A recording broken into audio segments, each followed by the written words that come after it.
A warm welcome to the June episode of the UxbridgeFM podcast.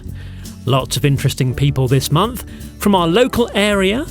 We're chatting about chatting. There's the inside gossip on the King's coronation, the Bucks Country show, the fire station, Uxbridge BID and ballet. So pop your headphones on and enjoy.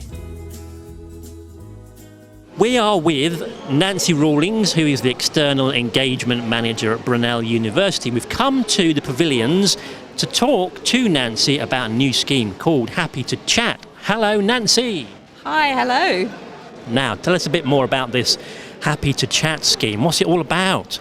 So Happy to Chat is an initiative that was born from COVID and pre-COVID and centres around looking to alleviate social isolation and loneliness. So to participate in Happy to Chat, I wear my Happy to Chat badge, and it is quite flexible, the whole arrangement of Happy to Chat. And the concept idea is that you practice Happy to Chat or engage in Happy to Chat at times where you feel safe, secure and want to talk to other people. So there is a very flexible approach to the scheme. I like to use mine when I'm going shopping or if I'm at the garden centre, and wearing my Happy to Chat badge, which is really eye-catching, nudges people to talk to me. And when I'm wearing my badge, I'm happy to chat. And do people start conversations with you, or do you try and start conversations with them? It usually works that they're starting a conversation with me, and the badge is the nudge, if you like. They'll see the badge and I might get, oh, are you happy to chat? Or what is happy to chat? What does that mean? So we just start a very sort of informal conversation, and that could involve everything from just passing the time of day with somebody in Tesco's to most recently lunchtime shopping centre where I was sat outside having my lunch wearing my badge, and somebody sat next to me who wanted to talk, and we had a conversation for about 40 minutes around everything from the weather to what people were looking to buy. And then I finished my lunch and went on my way, and that person also finished their conversation but added to me that I was the only person that they would have spoken to all day. That is crazy, isn't it? That you hear stories about people who don't talk to other people, maybe for a day or a week or even longer sometimes. Yes, yeah, it's very true. And that whole concept of open spaces or shops or sort of areas where the public are being somewhere where people want to engage and chat is really, a lot in our nature, just that wanting to pass the time of day with somebody. And if they are very isolated, the person from behind the counter in the shops or somebody that they might meet on the bus or even just wandering around a garden centre chatting to somebody about plants is the only contact they might get. Yeah. Now, you're not a trained counsellor as such, so if the conversation gets a bit heavy, you've got some websites you can point them to signpost them to. Tell us about that. So with the Happy to Chat badge comes a pack full of really useful information and handy to carry cards, which gives you details of places that you could refer somebody to or national organisations that you could first refer somebody to. Before engaging with Happy to Chat, visit the website because there are lots of useful videos on there, everything from starting a conversation to helping in a difficult conversation perhaps, or even the tips around ending a conversation and saying au revoir to somebody rather than goodbye. This has all come from some research that Brunel University have done that says chatting makes you happier. Now, how do you measure happiness? That's a big question, isn't it? It is a big question. I mean, in terms of the research, there are, sort of certain data, and that might be qualitative. So, looking at feedback, and that might just be from research groups or surveys, and then quantitative, looking at the stats and the information that comes along with that. It's very hard to measure happiness. It's very subjective. But I think for me, in practicing Happy to Chat, if somebody goes away and says, you've made my day, or talking to you has been great, thank you, that also helps. I feel good about that, and that the essence of that is that you may have given somebody the opportunity to engage with another person. How do we get involved then? How do we become a badge wearer, showing our badges? Is there a website we can go to, or are you having more stalls around the area? There's definitely a website to visit, so happytochat.uk. So look at the website and get in contact with the Happy to Chat team. The event today in the pavilions is the first that the Happy to Chat team have done, so who knows where that might lead. But also to contact the Happy to Chat team via Brunel University, and the lead on that is Dr. Dorothy Yen. And if anybody's interested but wants to reach out and speak to me in engagement, please drop me a line, and that's nancy.rawlings@brunel.ac.uk. Thanks, Nancy. Thank you very much. It's good to talk to you. Now, next up, we're chatting to a very interesting lady who wears many hats. A cook, an author, and we're going to learn about being Deputy Lieutenant of Hillingdon. Here's Manju Malhi. First of all, let's chat about food. I love food. Good. You're a chef and you're helping out at the Uxbridge Community Centre. What's happening there? Well, lots of things are happening there. A lot of foodie things. For example, on Thursdays we've got a coffee morning, which is great fun.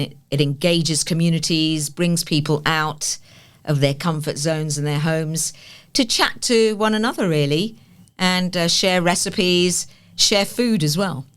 So it's not just coffee and biscuits? It's gone beyond that at the moment, but it's predominantly coffee, biscuits and cake. Oh, now you're talking. Yes. My language.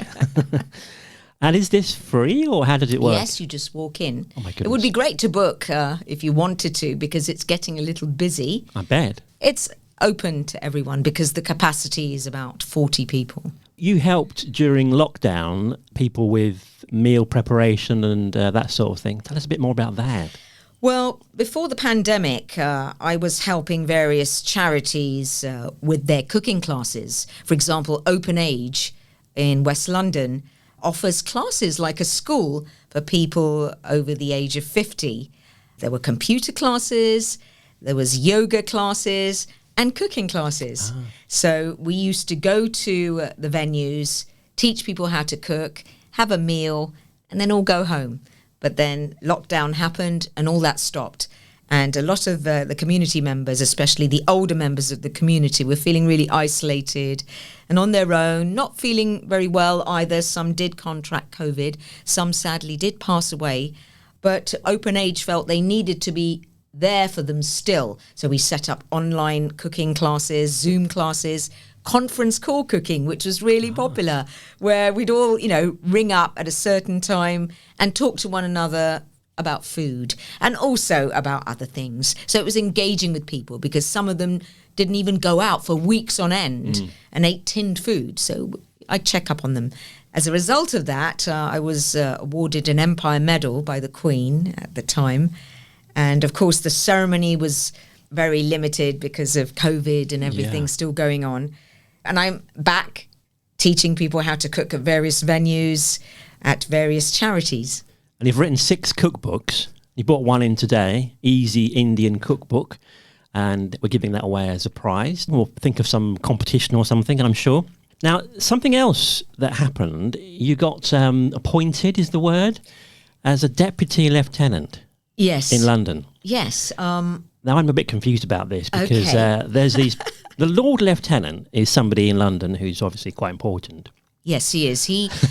This harks back to the days of Henry VIII. I don't know much about the history of lieutenants, but from what I gather, Henry VIII appointed lieutenants to go and check up on areas across the country which he couldn't travel to and report back to see what's going on.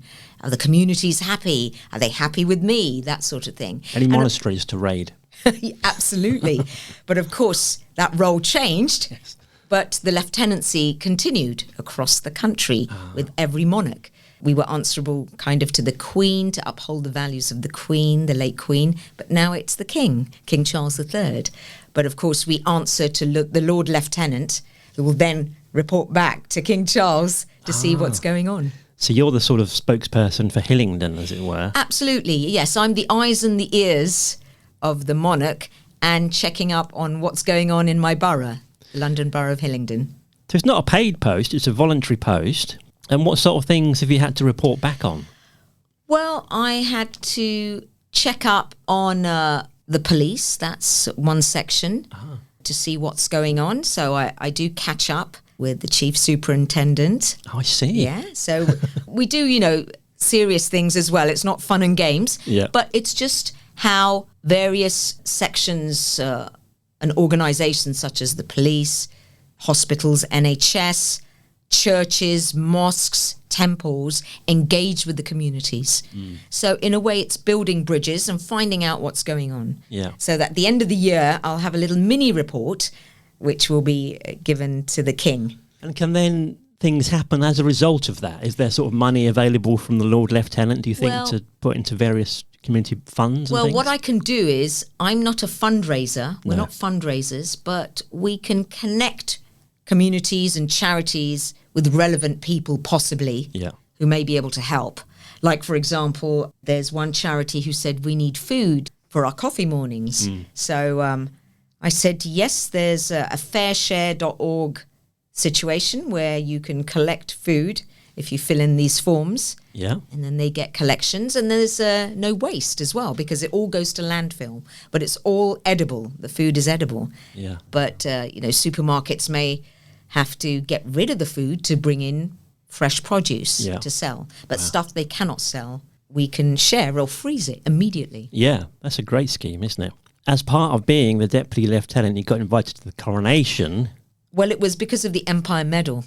From what I gather, apart from the Lord Lieutenant, whose borough the coronation was in, it's Empire medalists who served local communities during the pandemic predominantly were invited to the coronation. What happens there? Do you get a letter through the post to say... Well, I got an email, which I thought was spam. So I ignored it, as you would. I thought, coronation? Well, maybe it's some scam. Yes. But it wasn't. But there was a deadline, and I thought, 2 days later, I thought, I better fill in and say yes, fill in the form, and I did. And then they said, the coronation organiser said, oh, Manju, you might get a call for one interview. 60 interviews later. Right. It was all great fun because it was all engaging, it was positive, whether you're a royalist or a Republican. It was that feel-good mood, which we were hoping to spread. And it was a really nice thing for the king to invite people who've served their communities. And what happened on the day then? So you go up to London. Yes. What sort of time are we talking? 6 a.m. Right. In London. And we had to do national press, certain people, not all of us, and just talk about the feelings and the emotions and what's going on. Again, like the eyes and ears of everyone, checking up on what's happening, what's the vibe. And it was a really lovely vibe. Yeah. It was a bit overcast, but the vibe was good. They feed you? Do you get breakfast? No, we get nothing. We get a cup of tea. But once you get into the Abbey, you can't really take snacks and crisps and popcorn. So we made sure we kind of had a bit of water, and then we all sat down. Yeah. And I sat next to someone. I said, is the seat taken? And then the chap turned around and said, no, it isn't. And it was Greg Wise and Emma Thompson. Really? Yes. So I sat next to them, which was great. And it was very emotional, breathtaking, stunning. I'm sure the best seat was at home because you could get to see everything, but it was the atmosphere. Was it you were there for a long time, weren't you, sat in the Abbey? Yes, 4.5 hours. So no toilet breaks or anything? Just before the 2.5 hour ceremony, we were allowed to go to the loos. Just for people to experience the backstage. What's the loo situation like at the Abbey? Are we talking Glastonbury-style portaloos, or are we talking gold-plated? It's in between. It's ordinary loos which were clean and pristine, but it's in the Abbey, so it's the surroundings of the Abbey. Yeah. And then afterwards, what happens then? And then afterwards, we were chatting away to everyone. There was a slight cough bout by Emma Thompson. I had no food. She said, no food, you're a chef. But I gave her one of my cough sweets. That was lovely. Looking for the loos, by accident, I went into an area I wasn't meant to go into. And they said, this way. I said, the toilets went this way. And I ended up in the heads of state reception. Right.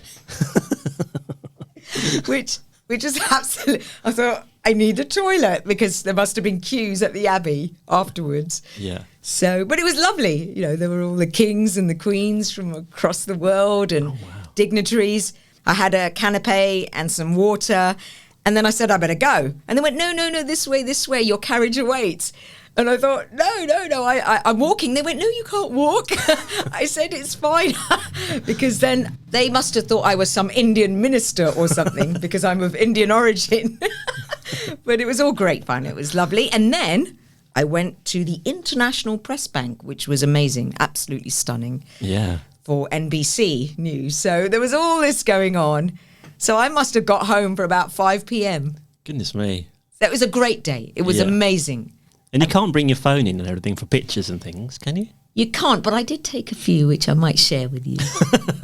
But everyone was doing it. But there were people going, put your phone away, like being at school. It was great. But you don't want to be clicking away while things are happening, because it's an international event. I didn't realise how much the audience or the congregation had to be involved, because we had to sing all the hymns, say things, and it was all on this order of service, which was amazing. It was beautiful, and we all had to step up to the plate, really. We didn't want to show the world, anyone up, the United Kingdom up, by singing off key or coughing or laughing or talking or anything. Yeah. So we were all really good. Oh, great.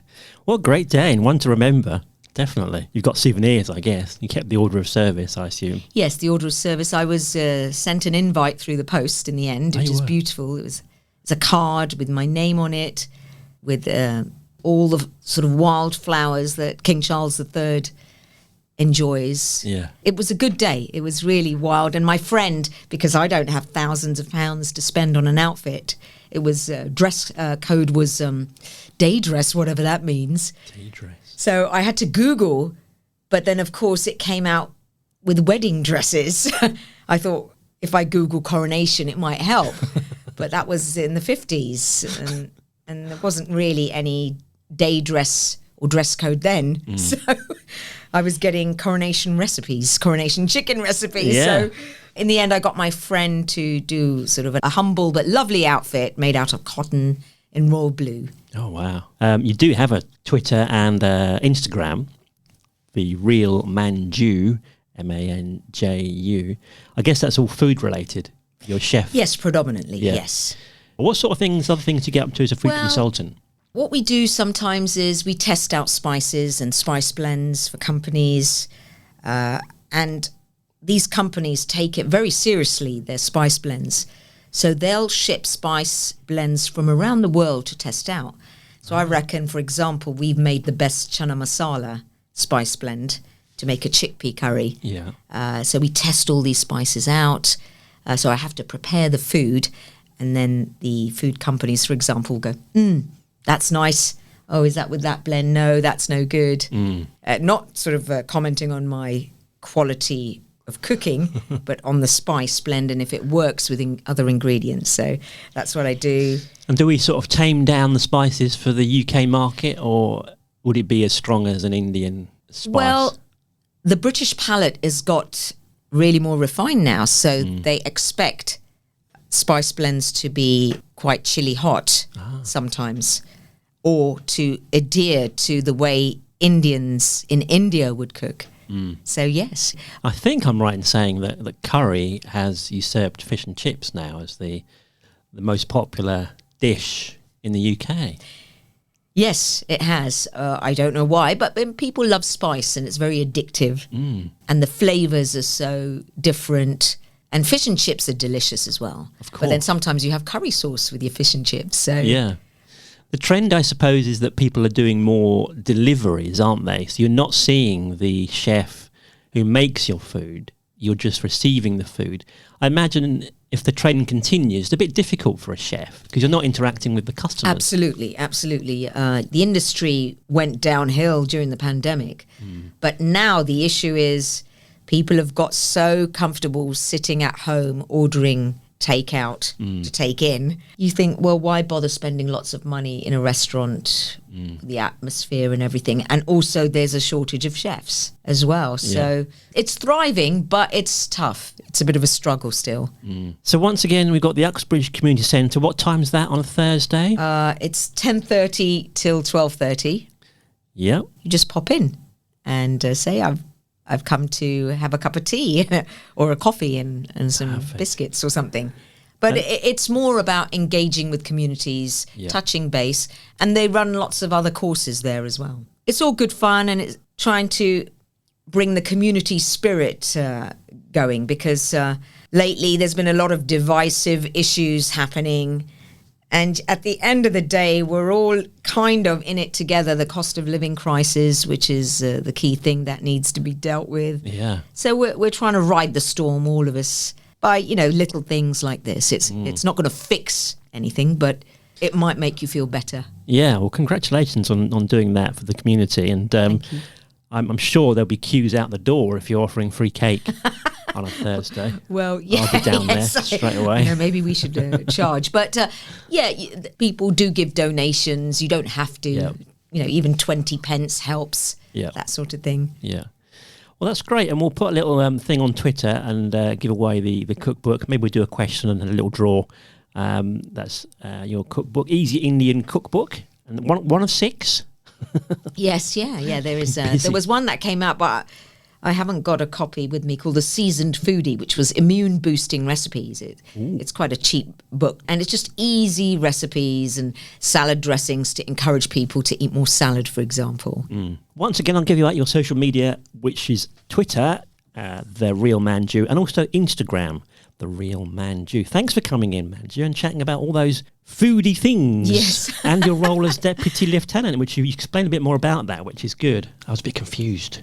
So am I still. Well, perhaps you can pop back at the end of your term and tell us how it all went. Well, that's when I'm 75 years, apparently. Is it? Yes. Right. No pressure. So, all right, I will, if I last that long. Thank you very much. I'm sure most people would jump at the chance to sit in a fire engine and turn on the sirens and blue flashing lights. Well, now's your chance. Now, on the 2nd of July, which is Sunday, at 11 o'clock, there's only one place to be in Hillingdon, and that is the Hillingdon Fire Station. Their open day is happening. Simon Hall is on the line. Hello, Simon. Hello, Steve. Hi. Now, you're a firefighter. Are you based at Hillingdon Fire Station? That's right. We're Greenwatch Hillingdon, and we're obviously doing the open day next Sunday, yes. So tell us what's going on the open day. We've got lots of stalls. We've got training exercises that we're carrying out ourselves. We've got food there. We've got a lot of different fire appliances, including a turntable ladder from Hayes Fire Station, etc. Obviously, you can get to meet the crews and talk to us about the job we do. We can give out fire safety advice and talk about our community risk management plan, which we've currently got going to any residents. And so basically, it's just a fun day for all ages as well. Are welcome down. Come and see what you make of the fire station, really. And fire engines are pretty high-tech things these days, aren't there? There's lots of gadgets on board, I seem to recall. That's right, yes. We've got a lot of different equipment. We obviously don't just deal with fires nowadays. We have a wide variety of incidents we go to, road traffic collisions, water rescues, etc. So our kit is becoming more and more related to the different sort of incidents we're going to. It gets designed better year on year, really. In particular, more recent stuff relating to wildfires and grass fires, given we are getting these sort of dry summers. So our kit is improving around that. And obviously that's more reason for people to come down for the open day. They can sort of see it. We can talk through all the equipment and we've got, and that'll obviously be on show on the day. And if you're a kid, love sitting in the fire engine and setting the sirens off. That's great. That's right, yeah. We've got a bouncy castle for the small children as well. That'll be good. We've got some dogs coming down for what we call fire dogs, and they're involved in fire investigation. There'll be that sort of thing down there. So there will be plenty for the younger children as well. The thing about parking there is a bit tricky, isn't it? Where are you supposed to park? Parking from last year, we were very busy. So what we do recommend is some of the local roads in and around the station. Obviously, try not to disturb the residents as much as we can. But last year we got over 1,000 people So unfortunately, there's no parking on the fire station itself. We'd like to accommodate people, but unfortunately, just due to space reasons and it's an emergency station still for response, we can't have people driving in and out, I'm afraid. So if anyone coming along could just try and park in the local area, that would be much appreciated. Or public transport, even better, I guess. And I always wonder this, during an open day, you sort of off watch, you won't get called for a fire. Now, what we have is covering the area with other fire engines from local stations that will cover us. So we're there for the day only. Obviously, come 4 o'clock, we're back on the run and we'll be available. So Sunday, 2nd of July, 11 a.m. at Hillingdon Fire Station. Great. And it will be busy, so just bear that in mind. Cheers. All the best. All right. Thank you. Take care now. Bye Cheers. for now. Okay. We're heading a bit further afield next to hear all about the Bucks Country Show. On the 1st and 2nd of July, we've got a great event happening in Beaconsfield, the Bucks Country Show. To tell us all about all the details, we've got Annabelle Edmondson, one of the organisers, on the line. Hi, Annabelle. Hi, Steve. Thank you very much for having us on. So, tell us a bit more about this show. I've got your poster in front of me, and I'm very intrigued by the wrestling chainsaw competition. I assume that isn't happening together. No, that isn't happening together, so they're separate things. So at the event, we have a group of chainsaw carvers that come along and they do chainsaw carving competitions and obviously demonstrate to the public. And then we have the wrestling who go on about 4 times a day and do some wrestling acts for us. And what else? It's a full-on country show. So dog and duck, what's that all about? So, traditional sheep herding, instead of doing it with sheep, he actually does it with ducks. It's one of my favourite things at the show. It's very amusing to watch. Falconry as well. I'm always worried they won't come back, but they always seem to. They always seem to. We have had a few times where they've kind of disappeared for a couple of days, but they always seem to kind of find their way back. Yeah. But we have 2 different sorts of falconry. So we have your traditional falconry, and then we actually have horseback falconry that Jonathan Marshall does with his beautiful horse Amadeus as well. Ah, so that really is going back in history and trying to use a bird to catch prey and whatever. Yes, exactly. Yeah, we try and keep our shows traditional whilst also bringing in lots of different aspects like the magic and the wrestling and things. Classic cars as well. Yes, we've got lots of classic cars and classic vehicles booked into this show that you can come and have a look at as well. So I think it looks like the aim is to appeal to the whole family, doesn't it? You've got Dad with the classic cars. I'm stereotyping here, of course. Magic shows for the kids. And then what does Mum do? All kinds of things. Well, we've got loads of different things to do. So we've got cookery demonstration theatres. We've got amazing shopping. We've also got a rural crafts area where you can watch all of the traditional crafters make their things, so stick makers, blacksmiths, all of that kind of stuff as well. We've got petting farms where you can hold and pet sheep, goats, horses, all of that kind of stuff. Reptiles, if you fancy holding a snake, which isn't my cup of tea, but I know lots of people enjoy it. Yes. So it's the 1st and 2nd of July. We're praying for good weather. I'm sure it'll be fine. Yes, hopefully. Hopefully it's nice and warm for us. Yeah, on the Penn Estate, if you know where that is. It's free parking. Give us a bit of a rundown on the ticket prices and things. So you can get discounted tickets online if you go to www.buckscountryshow.co.uk, or if you decide to just pop along on the day, you can also get tickets on the day. They're slightly discounted online, so they're £11 online and they're £12 on the day. Ah, bargain. Dogs come in free, I assume? Dogs come in for free, and there's loads for dogs to do as well. We have a whole dog area with 4 rings for your dogs to enter many competitions and agility and all of that kind of stuff as well. Oh, great. This sounds marvellous. Right, so once again, buckscountryshow.co.uk. Put it in your diary, 1st and 2nd of July. Thanks, Annabelle. That's great. Thank you so much. Right, let's hop back into Uxbridge and hear about what's the latest goings-on with the Uxbridge BID. Welcome back to Kira Gibson, who is from the Uxbridge BID, the Uxbridge Business Improvement District. Hello, Kira. Hello, thank you for having me again. Now, it's been a while, so I was thinking, shall we start with a reminder of what the BID actually is? Because there's business improvement districts all around the UK. Just explain what it is all about. Yes, so every major town or city or village will have a business improvement district. I think there's something like 366 in the country. You have different focuses. Some focus on tourism if they're on the coast or in a heritage site, or some are heritage bids. And then ones like ourselves, sort of very much town centre community bids. And with our one, we have 3 main focus. to make Uxbridge greener and cleaner, a happier, more vibrant place, and a safer place. So those are our 3 key aspects for Uxbridge BID. Love Uxbridge, if you follow us on all of our social handles. Through that, we sponsor all of the hanging baskets in the town centre, all of the planters on Oxford Road, all of the flowers on the floral foam boxes, and all of the flowers on the train station roof.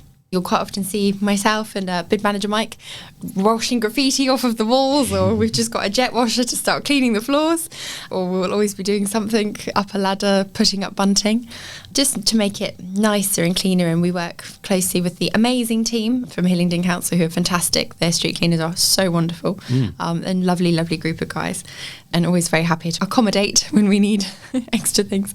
So that's our first theme. Our second is a more vibrant Uxbridge, and through that it's our events. So things like Halloween and Christmas and the Christmas light switch on, and all of the summer activities and sort of the free activities for families that we put on annually, all part of that umbrella. And then lastly, our security aspect. So we fund security ambassadors 7 days a week, 10 a.m. to 6 p.m.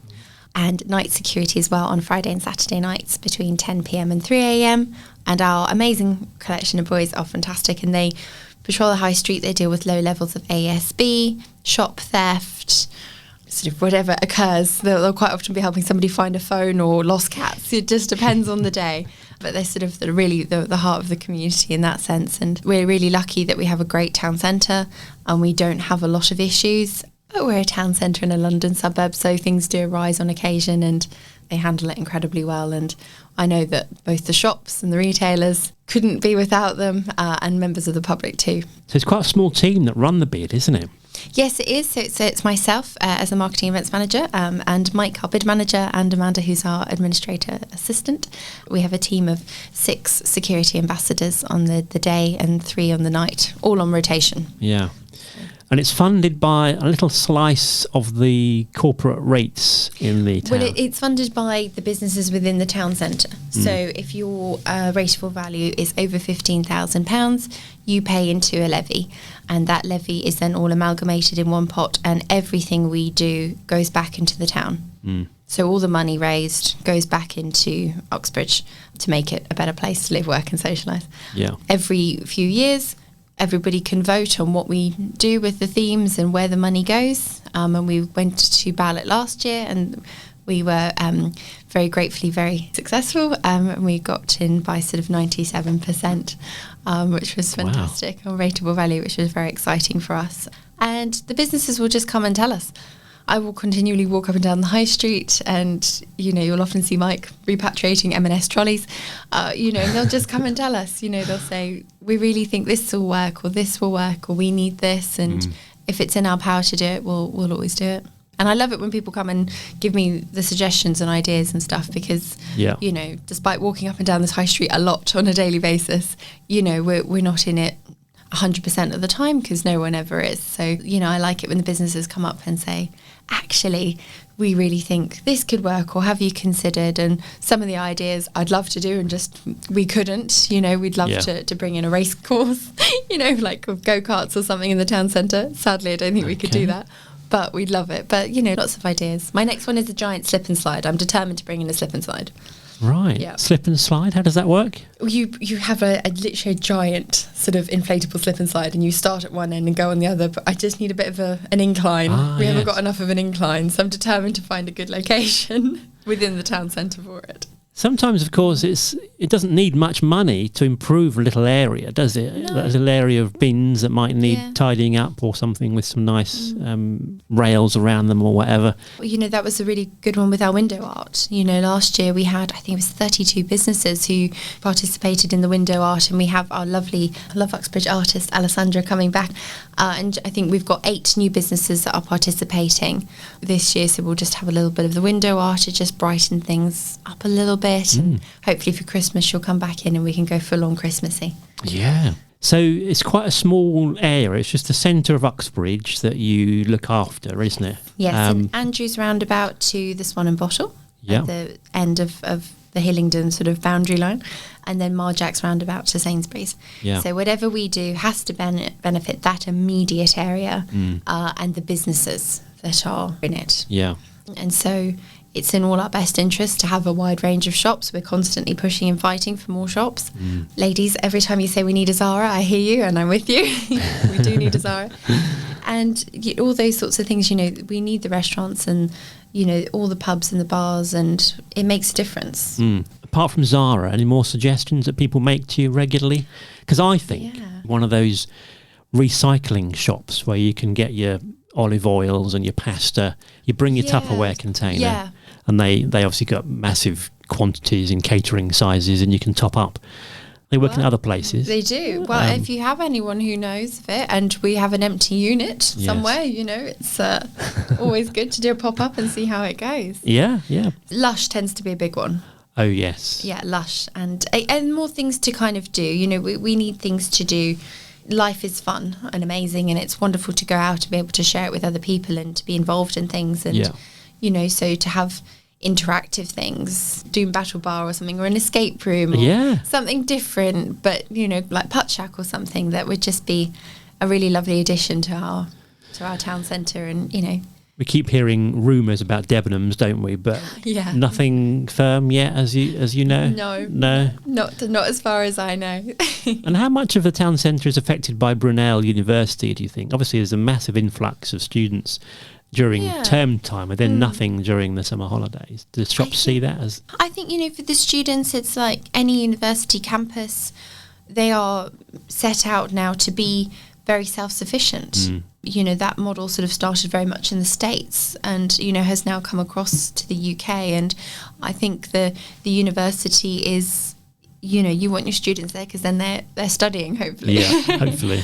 They are quite self-sufficient within their immediate area, and Brunel is a beautiful campus and it's a wonderful area, and they've got incredible facilities there. Their track and field, their athletics, their facilities, the hotels, the spa, they've got so much there, the restaurants, they've got their shops. But again, Brunel is a huge influx of late teens and 20s and part-time jobs, which is fantastic. So I think they do come into the town centre. Obviously, they're going to shop here and get, whether it be groceries or clothes, or the way people are shopping is changing. We all know this. Online is more prevalent, but I don't think you can ever beat going in to a shop and picking something and seeing what it's like. And it's fun. It's a fun outing. It's, it's one of my favourite things to do. You get a group of girlfriends, you go shopping, and I love shopping on my lunch break. And you see a lot of Deliveroos and Just Eat drivers now, don't you, in the town? Yeah, huge amount. Picking up. I suppose that's all business for the shops, isn't it? Well, this is it. Just because people aren't necessarily coming in, it doesn't mean it's not supporting our local economy and our local businesses, because that person might not have come in anyway. But they are using that service because it's available to them, because it can be delivered. Life is busy. People can't always get out. No. You might have, a medical condition that means you cannot get out. And, you are then missing out on having your favourite food, the new Greek restaurant, Yeah. Their food is delicious, or, anything, when you really want a McDonald's, or, really want a bubble tea, these things, you can then have them. You can have your Pret delivered at the drop of a hat. Yeah. I don't think it will ever replace coming into a town centre and being part of the world. It's good to have best of both worlds, isn't it? So, events coming up for the diary. What is coming up? Well, we were very lucky to have a very successful mini Pride celebration on the 3rd of June, which was lovely. And we did a fantastic Pride night at Miller's Tap, and that was sold out and just such a success. I can't wait to do the next one. And then we've got a little bit of a quieter summer this year, but then things are picking up again in sort of the autumn. So we've got Dino Day on Saturday the 8th of July. Yeah. And that'll be obviously within the town centre, outside of the pavilions sort of area. And I've got an inflatable T-Rex giant slides. You go in, the T-Rex is out the T-Rex's mouth. Okay. And dinosaur bouncy castles. We have the Love Uxbridge dinosaur called Sherbet, who's a little purple dinosaur, and his rider, who will be joining us. We have a Jurassic Park army truck, who may or may not have somebody inside it. Yeah. And we've got dino babies, dinosaur activities for kids, dino story time. Just a full-on dino day. Excavation that you can unearth your own dinosaur skeleton. Yeah. Dino selfies. It will just be really... It's a lovely day. 11 a.m. to 4 p.m. There's a slight charge for the inflatables, and that's it. Everything else is free. What is it about dinosaurs? Kids just love dinosaurs. I mean, you think they'll be frightened of them, but they don't seem to be. No, they love it. And who doesn't? I think everybody loves dinosaurs. And some kids I know, they know all the words, they know all the names. Yeah. Massive long... And they're not easy to pronounce, some of them. No, I think dinosaurs have always been and will always be a firm favourite. And so I thought, Dino Day, let's give it a whirl. And the response has been fantastic so far, and everybody's really, really excited for it. So I'm excited for it. And then Halloween. Yes. So we'll be doing a spooktacular Uxbridge. So we're going to, slightly different to normal, we're having multiple characters roaming through Uxbridge town centre. So you'll see giant bats, the mad mummies, ghosts and ghouls and goblins. Wow. And they will be roaming through Uxbridge throughout the day. And obviously our age-old favourites like the pumpkin carving will come back, and we'll have the wonderful Samba Battalion, Samba Band dressed up as the Day of the Dead. So all our fan favourites will be in, and it'll be great fun. But it'll be a sort of a spooky day. So lots of opportunity to meet the characters and our Love Uxbridge ghosties and ghouls. Yeah, take a photo with them and have a little dance. So what weekend will that be? The nearest is the 28th, 29th, isn't it? So it's Saturday the 28th. Good stuff. Lots coming up then. Yes. Lots to do. Thank you for coming in, telling us all about the bid, because I think some people aren't really sure how it all works, but you've explained it very well. And if they find me in the high street, just ask. Yeah, I've noticed you walking down the high street. You can't walk very far without someone accosting you and saying, "Oh, hi, Kira." Yeah. It's good. It's the way I like it. Wouldn't want it any other way. Yes. Right. Thank you very much, Kira. That's great. Thank you. Have a good day. Now, we love to hear about local people doing well and going out finding fame and possibly fortune. We're going to catch up next with a local rising star in ballet. So our next guest on the podcast is Jasmine Whitford, who is a local ballet dancer from Uxbridge. It's great to hear about local people doing well, and Jasmine's no exception. Hi, Jasmine. Hi. You're chatting to us because you're on a tour with your ballet school, which is all about future stars of dance, and you've got a performance. The nearest one to us would be the Britain Theatre on the 12th and 13th of July. But I wanted to know all the inside goss about being a ballet dancer. So, first of all, you went to Breakspear School in Ickenham. When did you figure out that you wanted to be a ballet dancer? Was it quite young? My teachers at Suzanne's were quite inspirational, and they would kind of head me in the right direction for like future steps, getting me into the Royal Ballet School, as none of my family are dancers, so we didn't have much of an idea how to navigate around that. But I initially realised that I loved ballet when we would do the annual performance at the Beck Theatre, and I would get to perform a solo, and I just found it was something that I could never get tired of and something I always wanted to keep on chipping away at. So I knew that it was a passion that I wanted to pursue. So you went on from Breakspear and then accepted at the White Lodge Royal Ballet School, which apparently, I don't know these things, but it's a pretty prestigious place to study ballet. Yeah, I think it's one of the best schools to be studying ballet. Fantastic. And then you went on to join the Central School of Ballet. Yeah. And then this show, it's apparently made up of the stars of the ballet school. Is that right? It's everybody in my year group, and it's quite a wide range of repertoire, some contemporary and some very classical pieces by Frederick Ashton, and a lot of very notable pieces of music.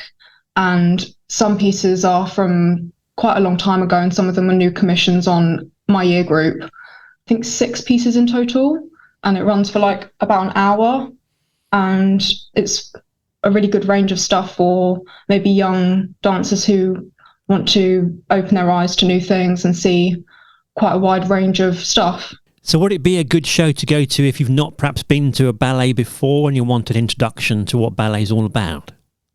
Yep, certainly, because I think that if you go just to watch a full-length production at like the London Coliseum or at the Royal Opera House, it's quite a lot to take in, I think, sitting there for 2 hours watching ballet, whereas if this is pieces that are around 8 to 15 minutes, so they're better for your attention span, and it's all different things, so it's quite engaging.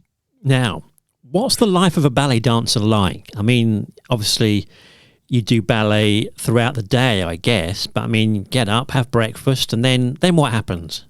So I dance 6 days a week. I've done that for 8 years now. Right. And my days are very different to when I was at boarding school, but my day now tends to begin between around 8:30 or 10ish with a ballet class that ranges between an hour and 15 minutes all the way up to 2 hours. And then at this time in the year, we spend a lot of time rehearsing. So rehearsals can last up to 3 or 4 hours, finishing at around 6 in the evening, just doing various different things like a class that's called Pas de deux, which means dance of two, which we dance alongside a boy. And then we also used to do contemporary and jazz before the Ballet Central tour kicked in. But now it's just focusing on perfecting the repertoire within the show. Well, I've learnt something today at least. Pas de deux. You go to bed fairly exhausted after a whole day of dancing. Fairly exhausted. I've gotten used to it though. Your body just kind of learns how to deal with it. Yeah. And then is there a sort of age limit for ballet dancers? Do you get like football players? Do you kind of get to a certain point and think, right, enough's enough, I need to have a rest? I think now there's a lot more research in sports science and taking care of dancers better than there was. So you can have a career with more longevity now, but I think that it's just really tiring. So most people tend to dance for maybe 20 years up until the age of around 30 or 40. And then a lot of people go into teaching or something to do with the field, just not being a dancer anymore. So let's give up the website where you can buy tickets for this show. So that is balletcentral.co.uk is the website for the show. You can book tickets on there. So that's the 12th and 13th of July, Britain Theatre in London. That's the nearest one to us, but you've been touring all around the UK. Some great places. How's it been so far? Do you get to stay in like bed and breakfasts and things? What's the behind the scenes gossip? Most places will wake up really early and get a coach and spend the day there, and then we'll leave in the evening. But the whole concept of Ballet Central, it's not just the performing, we also do what's called the get in and the get out, which is setting up the lights, rigging the lights, putting down the flooring on the stage, organising everybody's costumes in the right place. So it takes up a lot of time. So when we went to venues like Birmingham and Chipping Norton, we stayed overnight in Premier Inns, so that was a lot of fun. Yeah. Showbiz. Mm-hmm. Well, thanks for popping on and telling us all about this tour. Once again, 12th and 13th of July, Britain Theatre, and you can see local talent, Jasmine Whitford. Thanks for joining us, Jasmine. That's great. Thank you. Right, how about that for a selection of local events and people? Some other stuff for July. If you're clearing things out, you've got car boot sales at Denham every Saturday over the summer. Also at the Middlesex Showground, also known as Viners Playing Fields, just off Swakeleys Roundabout on the 9th and 23rd of July. Check out thecomedybunker.co.uk for comedy at Uxbridge Golf Club. Their next ones are the 7th and 24th of July, always a laugh down there. The Colne Valley Festival is coming, loads of events coming up between the 22nd of July and the 4th of August. Check out colnevalleypark.org.uk. Mount Vernon Hospital are celebrating 75 years of the NHS with a family open day on the 8th of July from 11 till 3. They've got bouncy castle, games, football tournaments and stalls including health advice. Do let us know if you have an event happening. Just email what'son@uxbridgefm.co.uk. Follow us on social media. We are Uxbridge FM on all the usual platforms. And don't forget to subscribe to the podcast in your podcast app so you don't miss out. That's all this month. Catch you in July.